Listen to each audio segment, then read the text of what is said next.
আসসালামু আলাইকুম আরহামতুল্লাহ। আজকে আমরা তাহফিজ কায়দার ১৩তম পর্ব অর্থাৎ জেরের পরিচয় নিয়ে আলোচনা করব ইনশাআল্লাহ। প্রশ্ন: জের কাকে বলে? উত্তর: হরফের নিচে কোনাকুনি টান চিহ্নকে জের বলে, যেমনটি আমরা এখানে দেখতে পাচ্ছি।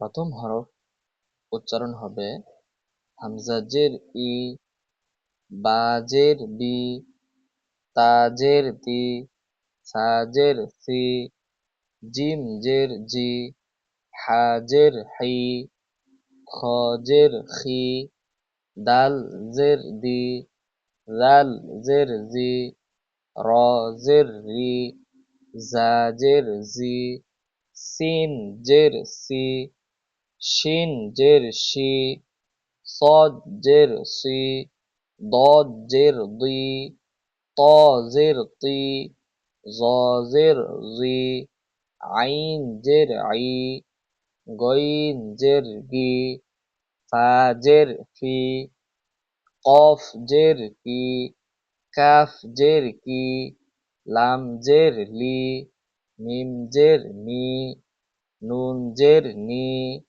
ওয়াও জের উই, হা জের হি, হামজা জের ই, ইয়া জের ই। মাশাআল্লাহ। এখন আমরা এটাকে আরো একবার রিভিশন করব ইনশাআল্লাহ।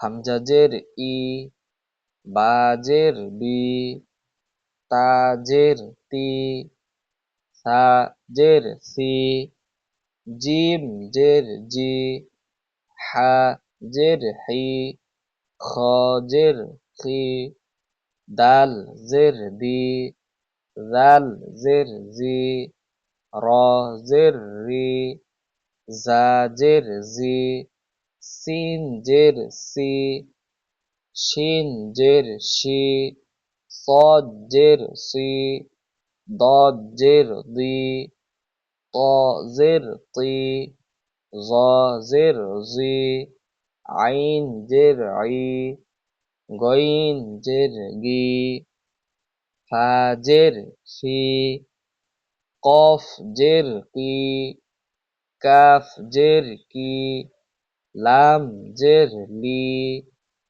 মিম জের মি, নুন জের নি, ওয়াও জের উই, হা জের হি, হামজা জের ই, ইয়া জের ই। মাশাআল্লাহ।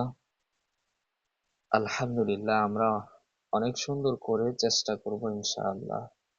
আল্লাহ তাআলা আমাদের প্রত্যেককে সুন্দরভাবে সহি শুদ্ধভাবে কোরআন শিক্ষা গ্রহণ করার তৌফিক দান করুন। আমিন।